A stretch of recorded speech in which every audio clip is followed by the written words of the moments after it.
बच्चों, आज मैं आपके सामने त्रैमासिक परीक्षा 2021-22 कक्षा 9 विज्ञान का प्रश्न पत्र हल कर रहा हूँ। उससे पहले हम थोड़ा देख लेते हैं इसमें क्या लिखा है।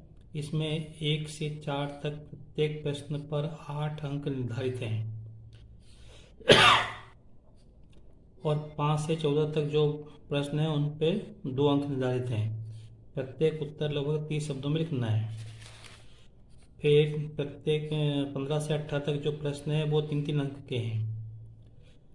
19 से 22 तक जो प्रश्न है वो 4-4 अंक के हैं। फिर अपने को प्रश्न नंबर 5 से 22 तक आंतरिक विकल्प दिए गए हैं, मतलब अथवा अपने को दिया गया है। तो मैं देख रहा हूँ, जैसे ये पहला प्रश्न है, इसमें अपने को 8 प्रश्न दिए हैं 1-1 अंक के, ठीक है। और ये सही विकल्प है। जैसे पहला प्रश्न है, इसमें आपको 4 उत्तर दिए हैं, 4 विकल्प दिए हैं। तो पहला प्रश्न है, कोशिका का पावर हाउस कहलाता है। तो क्या होगा इसका उत्तर? माइटोकॉन्ड्रिया।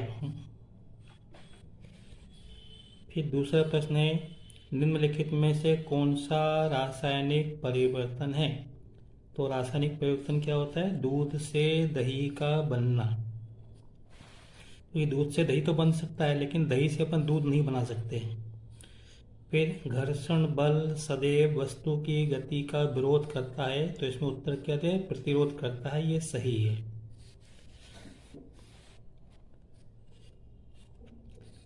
त्वरण का एसआई मात्रक मीटर प्रति सेकंड वर्ग है, जिसको अपन इस प्रकार से अपन लिख सकते हैं, metre second raise to power -2। समसूत्री विभाजन में एक पैतृक कोशिका से कितनी संतति कोशिकाएं बनती हैं? उत्तर है 2। शुष्क बर्फ क्या है? तो ठोस कार्बन डाइऑक्साइड को शुद्ध बर्फ कहते हैं। सॉरी, शुष्क बर्फ कहते हैं। तापमान बढ़ जाने पर पदार्थ के कणों की गति पर क्या प्रभाव पड़ेगा? तो तापमान बढ़ जाने पर पदार्थ की गति बढ़ जाएगी।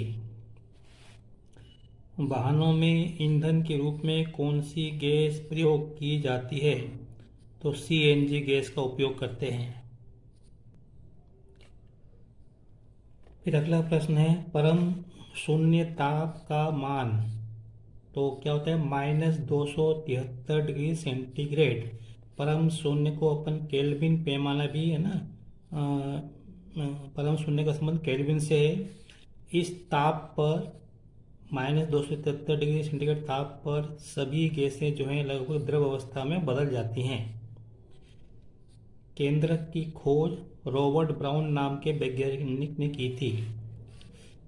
वेग परिवर्तन की दर त्वरण कहलाती है। इसको अपन ऐसा भी बोलते हैं, इकाई समय में हुए वेग परिवर्तन को त्वरण कहते हैं।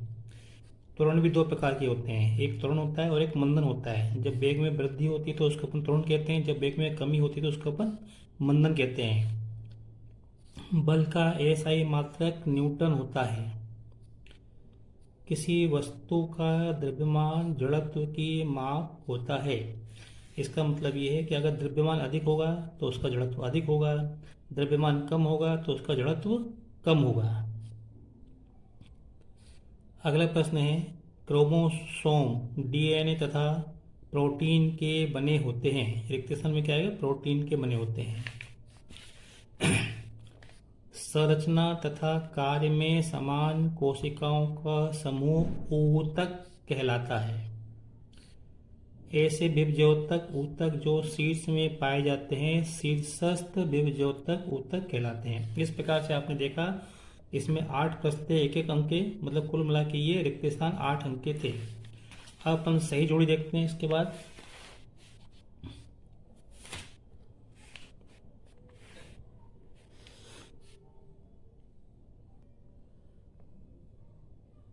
एक बार इसको अपन देखते हैं। यहाँ पे दिया है न्यूटन, कोशिका वृत्ति, प्रकाश संश्लेषण, लोहे में जंग लगना, कोशिका की खोज, चंद्रमा, वेग में कमी, रुकी हुई बस।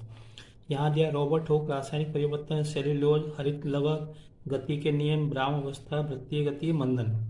तो यहाँ पे न्यूटन का संबंध है गति के नियम से, है ना। गति के 3 नियम है तो अपने को न्यूटन ने दिए थे गति के 3 नियम।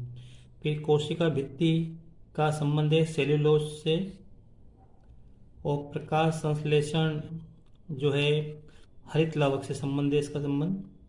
फिर लोहे में जंग लगना, ये रासायनिक परिवर्तन है। कोशिका की खोज रॉबर्ट हुक ने की थी। और चंद्रमा जो है वृत्तीय गति करता है, जैसा कि आपको मालूम है चंद्रमा पृथ्वी के चारों ओर गति करता है, वृत्तीय गति होती है।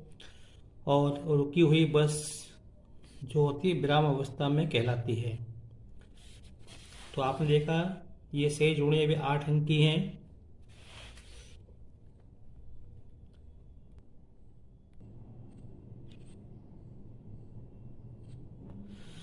पदार्थ की वह अवस्था जिसमें आकार व आयतन दोनों निश्चित हों तो क्या कहलाती है, उसको ठोस अवस्था कहलाती है।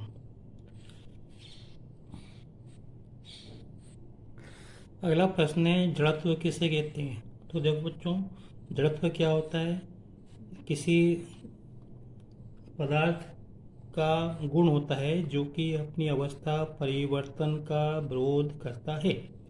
अगर कोई वस्तु स्थिर अवस्था में है तो वह स्थिर अवस्था में रहना चाहती है, अगर कोई वस्तु गतिशील अवस्था में है तो वह गतिशील अवस्था में रहना चाहती है, जब तक कि उस पर कोई बाह्य बल न लगाया जाए, है ना।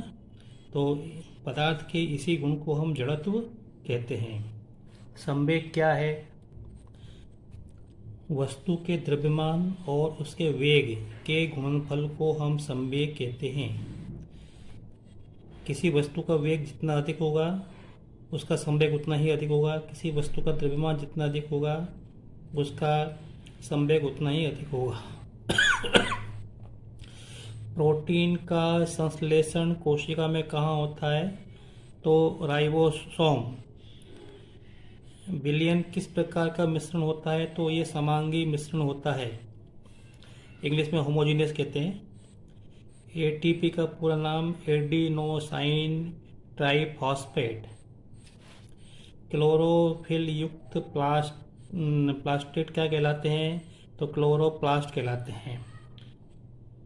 तो बच्चों इस वीडियो में इतना ही, और आगे के प्रश्न अपन अगले वीडियो में करेंगे। अगर आपको मेरा वीडियो पसंद आया हो तो इसे लाइक करें, शेयर करें और सब्सक्राइब करें। जैसा कि मैंने कहा था, ये जो चौथा प्रश्न है एक शब्द एक वाक्य, इसमें भी आप लोग 8 प्रश्न दिए हैं। तो इस तरह से 1 से लेकर 4 प्रश्न तक हर एक में अपने को 8-8 अंक के प्रश्न दिए हैं।